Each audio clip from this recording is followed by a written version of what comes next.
Hello, learners. In the previous lectures, we have learned the meaning, need, and various techniques used in performance appraisal. Today, we will start with the way through which performance appraisal system could be made more effective. There are several ways through which we can make the performance appraisal system more effective. We will discuss them one by one. The first one is mutual trust and confidence. Having the concern of mutual trust and confidence is an effective system of performance appraisal. It provides a space of interaction between both supervisor and subordinates. The existence of an atmosphere of confidence and trust so that both supervisor and employee may discuss matters frankly and offer suggestions which may be beneficial for the organization and for the improvement of the employee. An atmosphere of mutual trust and confidence should be created in the organization before introducing the appraisal system. Such an atmosphere is necessary for frank discussion of appraisal. It also helps to obtain the faith of employees in the appraisal system. The second is reliability. A reliable appraisal environment must be created in the organization in the form of open communications, informal relationships, goal orientation, etc. The third one is specific objective. The objectives and uses of performance appraisal should be made clear and specific. The objectives should be relevant, timely, and open.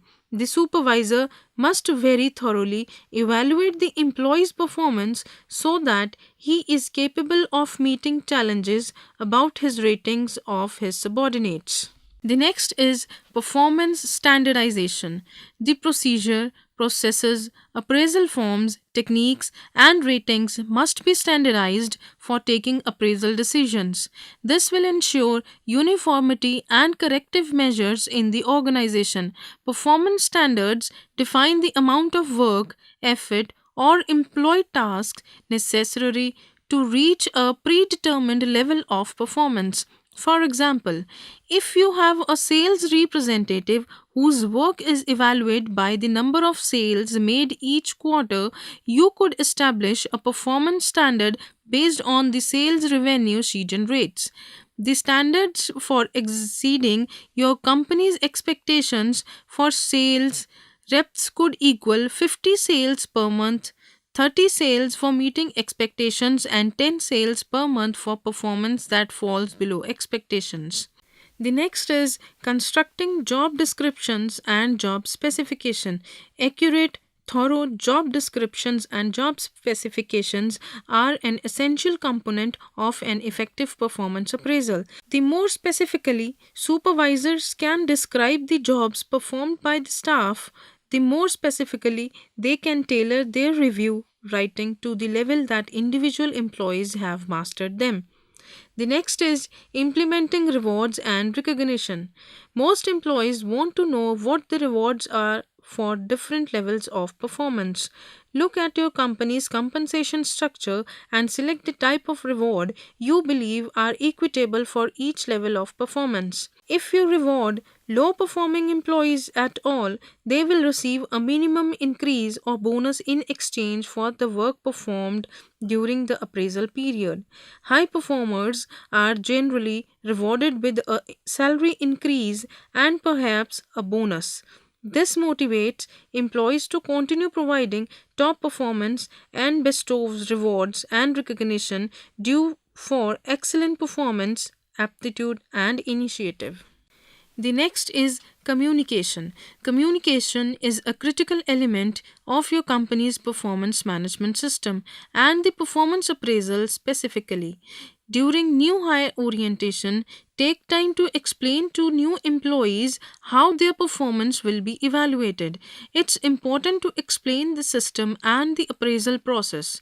Employees can better determine how to self evaluate their performance if they understand the performance standards on which their performance appraisals are based.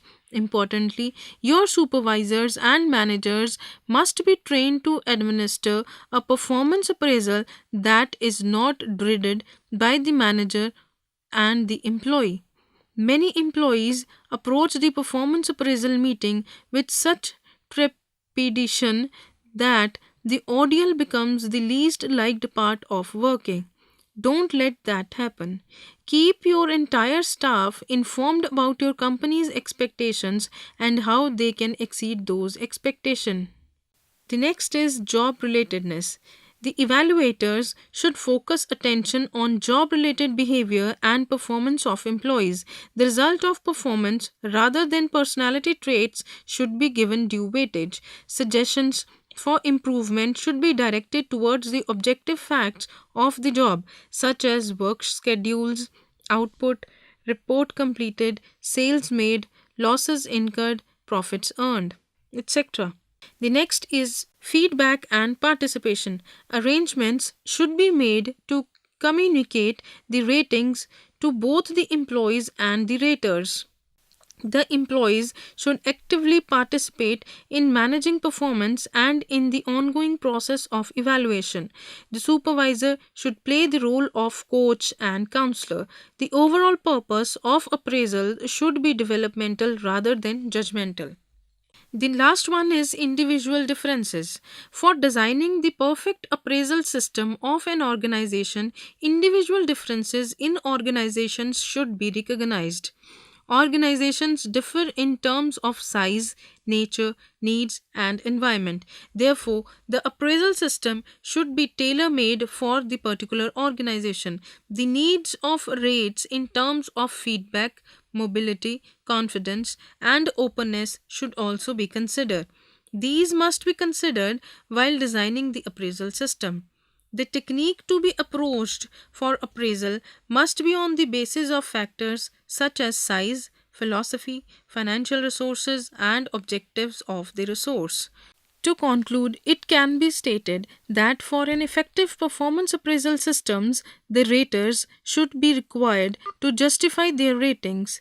The supervisor should try to analyze the strengths and weaknesses of an employee and advise him on corrective die weaknesses. That's all for the lecture. Thank you.